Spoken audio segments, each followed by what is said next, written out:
As Puerto Rico struggles to get back on its feet after the battering sustained by Hurricane Fiona, the U.S. Department of Homeland Security is waiving a law that will allow the territory to import hundreds of thousands of gallons of much-needed fuel.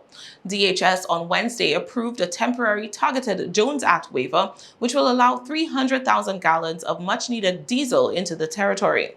The waiver comes just in time to buttress Puerto Rico's dwindling diesel supply, which has already caused gas stations and grocery stores to close early, along with several other businesses.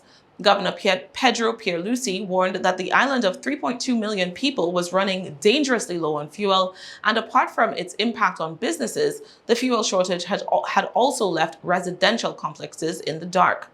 The Jones Act, formerly known as the Merchant Marine Act of 1920, mandates that all goods shipped to Puerto Rico be carried on vessels built in the U.S., crewed by U.S. citizens, and flying a U.S. flag.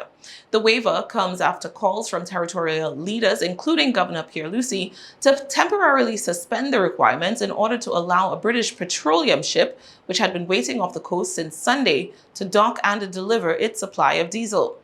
Despite the territory's urgent circumstances and agreeing to the waiver, the federal government continued to urge authorities to use Jones Act-compliant vessels whenever possible. Petroleum refiners have also been asked to help ensure that Puerto Rico has adequate fuel supplies. According to the Associated Press, approximately a fifth of the territory's 1.47 million electric customers were still without power nearly 2 weeks after the passage of Fiona.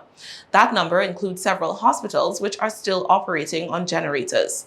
Reconnection work is slow going because, according to Luma Energy, the private firm that took over transmission and distribution in the territory last year, floodwaters from Fiona had left several power substations underwater and inaccessible.